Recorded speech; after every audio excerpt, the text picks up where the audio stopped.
ইংরেজি বছরের প্রথম দিন আর এই প্রথম দিনেই কল্পতরু উৎসব। 1886 সালের মূলত 1 জানুয়ারি অর্থাৎ আজকের এই দিনেই কাশীপুরের উদ্যানবাটিতে কল্পতরু হয়েছিলেন শ্রীরামকৃষ্ণ পরমহংসদেব। আর এই দিন ভক্তদের উদ্দেশ্যে শ্রীরামকৃষ্ণ বলেছিলেন, তোমাদের চৈতন্য হোক। ঠাকুরের সেই বাণী আজও মানুষের মননে গেঁথে রয়েছে। ঠাকুরের সেদিন ভাব সমাধি হয়েছিল। অর্থ নয়, নাম নয়, যশ নয়, এমনকি প্রতিপত্তিও নয়। ঠাকুর সেদিন চৈতন্য বিতরণ করেছিলেন। ইংরাজি নববর্ষের দিনেই ভক্তদের দর্শন দিয়েছিলেন কাশীপুর উদ্যানবাটির চত্বরও। প্রিয় শিষ্য গিরিশের হাত ধরেই ভক্তদের মাঝে দাঁড়িয়ে মানুষকে জীবন দর্শনে শিখিয়েছিলেন শ্রীরামকৃষ্ণ পরমহংসদেব। সবাইকে মৃত্যুর অনিবার্যতা শিখিয়ে প্রস্তুতি নেওয়ার বার্তাও দিয়েছিলেন ঠাকুর। আর এই কল্পতরু উৎসবের দিনই বিভিন্ন জায়গার যে ছবিগুলো ধরা পড়ছে তা আপনাদের সামনেই সকাল থেকে আমরা তুলে ধরছি। কল্পতরু উৎসবকে কেন্দ্র করে সেজে উঠেছে যেমন দক্ষিণেশ্বরের মায়ের মন্দির চত্বর, মন্দির এবং ইতিমধ্যেই ভক্ত সমাগম হতে শুরু করে দিয়েছে। সরাসরি রামকৃষ্ণ আমাদের বিশেষ প্রতিনিধি আমাদের সঙ্গে রয়েছেন। রামকৃষ্ণ, কিছুক্ষণ আগেই ব্যাখ্যা বিশ্লেষণের মধ্য দিয়ে তুমি ঠাকুরের বাণী উল্লেখ করছিলে এবং এই মুহূর্তে আরও বেশ কিছু গল্প তোমার থেকে জানা রয়েছে এবং সার্বিক ছবিটাও দেখব তোমার মধ্য দিয়ে।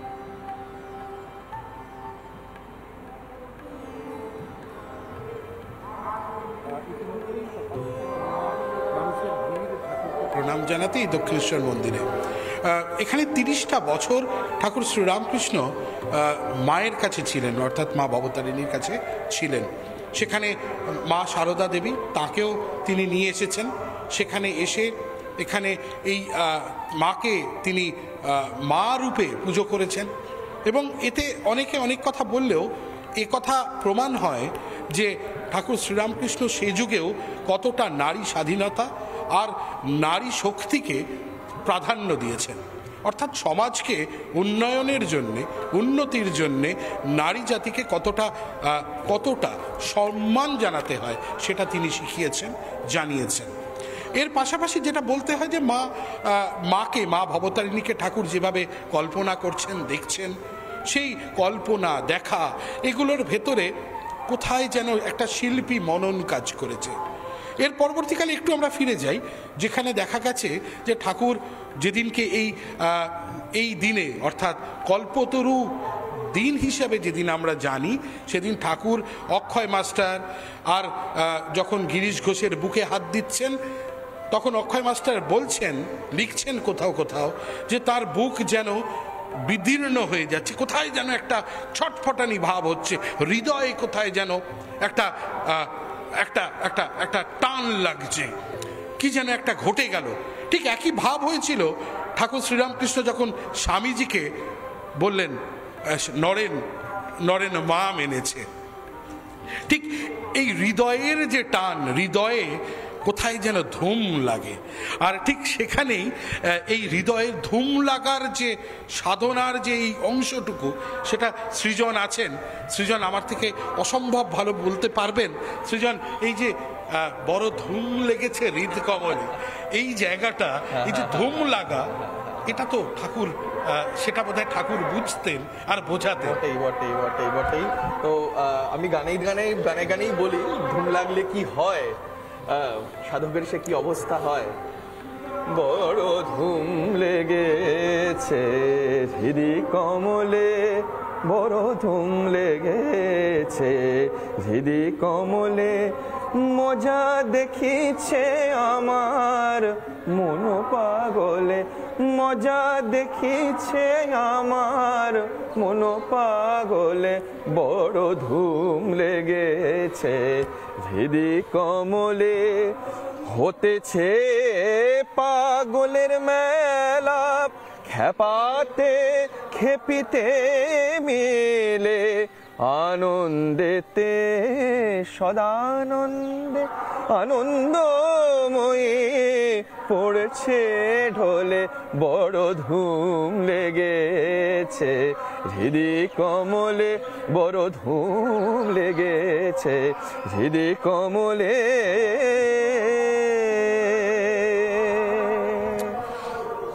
এই গান শুনলে ঠাকুর যে গানের জন্য পাগল হয়ে থাকতেন সৃজন, সেই গান যখন হৃদয়ে আসে বোধহয় এই ধুমটাই লাগে, ঠিক তেমনটাই স্বামীজিরও লেগেছে। এই মুহূর্তে সমাদৃতা রয়েছেন আমাদের আরেক প্রতিনিধি, সমাদৃতা রয়েছেন কাশীপুর উদ্যানবাটিতে। আমরা এখন সমাদৃতার কাছে যাই, দেখি কাশীপুর উদ্যানবাটিতে মানুষের ভক্তদের ভিড় ঠিক কেমন এবং সেখানে সমাদৃতা দেখাচ্ছে সে ছবি।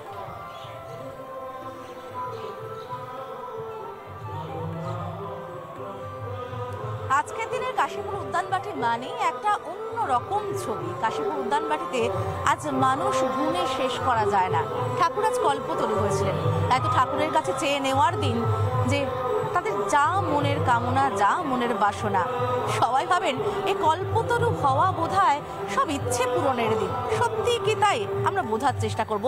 তার আগে আপনাদেরকে একটু দেখাবো ঠিক কতটা লম্বা লাইন এই মুহূর্তে এখানে রয়েছে।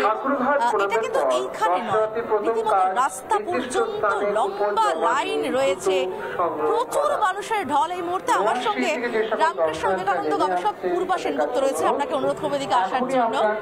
আমরা কথা বলবো পূর্বাদির সঙ্গে, ঠিক এটাই বোঝার চেষ্টা করব কল্পতরু হওয়া আসলে কি। দিদি, কল্পতরু হওয়ার অর্থ আসলে কি? সত্যি কি ঠাকুর সবার সব ইচ্ছে পূরণ করবেন, নাকি এ এক চেতনার কথা? এই এক চেতনার কথা তো বটেই, তার সঙ্গে এটাও ঠিক যে আজকের দিনে তিনি সবার সমস্ত রকমের জাগতিক, আধ্যাত্মিক সমস্ত রকমের কামনা তিনি পূরণ করেছিলেন। ঠিক এইরকম জায়গাতেই তিনি নেমে এসেছিলেন অসুস্থ শরীরে। তার সুন্দর একটি বর্ণনা আছে যে তিনি জুতো পরেছিলেন, তাতে লতা পাতা আঁকা, আমরা শুনতে পাচ্ছিলাম।